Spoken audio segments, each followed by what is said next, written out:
Hello everyone, welcome to Wolf Puppet Arts. Grab some snacks, sit back and enjoy the video. Today I will be talking about my usual workflow on this project and introduce you with the dragons I got for this week. As you can see in the speed paint, in fact I'm not actually painting, I'm inking my work, but whatever, you get the idea. I only videotaped my inking process. For most days in the week, I spend around an hour traveling to school, so I usually sketch some idea I got or to get some inspiration while I am in the train or in the bus.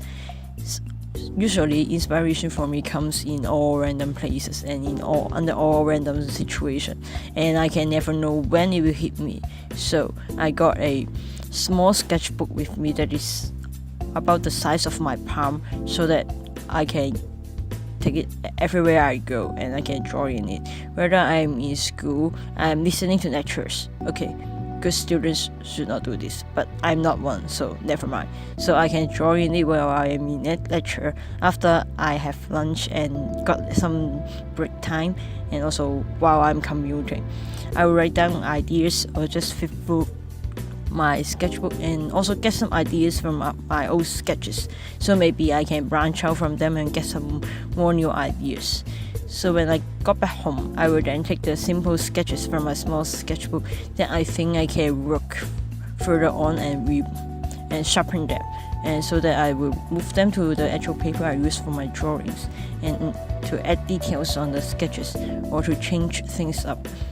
This progress is usually quite time consuming and involves a lot of drawing, erasing and redrawing, and it is a hit or miss for me because I always change my mind on things, and I will have to try out various composition and various feature in at least in the case of my dragons before I can settle on one of them.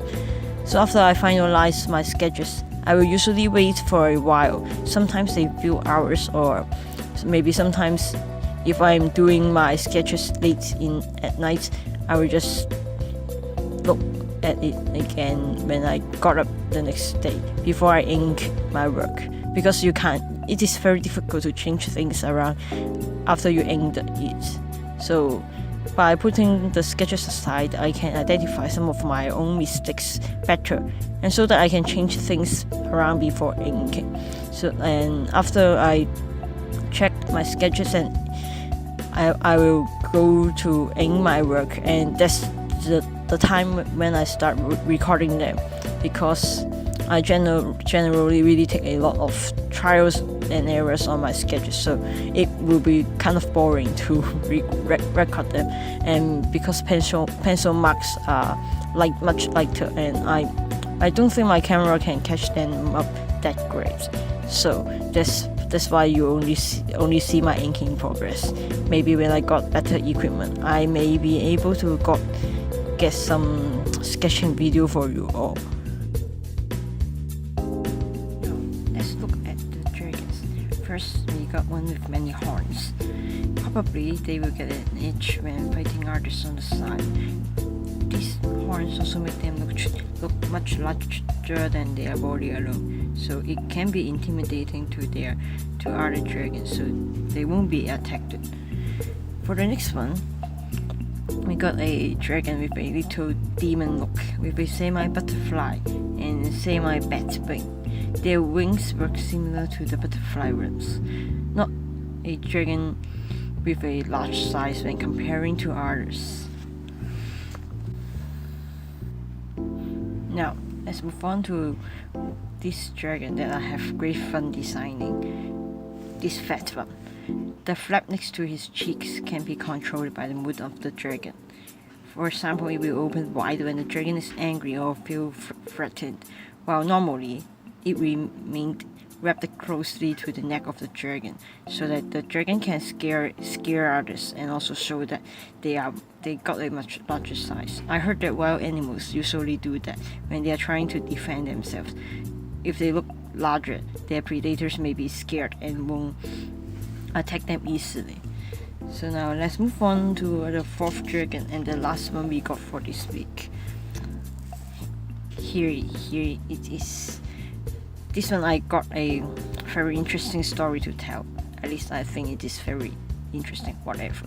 This dragon here can create high pitch and loud noise, as you can see with his short neck and a large and a hollow structure in his belly. I heard that musical instruments such as violin use the hollow structure so that they can make larger noise. This dragon here uses the same mechanism.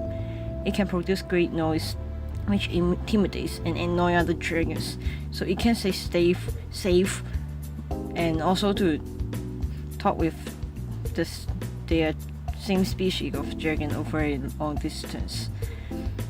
It must be terrible for other dragons to have to listen to their voice. Even more terrible, these dragons live in packs, so they can scream together. So if one is already noisy, all of them must be super noisy and very terrible, and no other dragon would like to attack them. At least I think.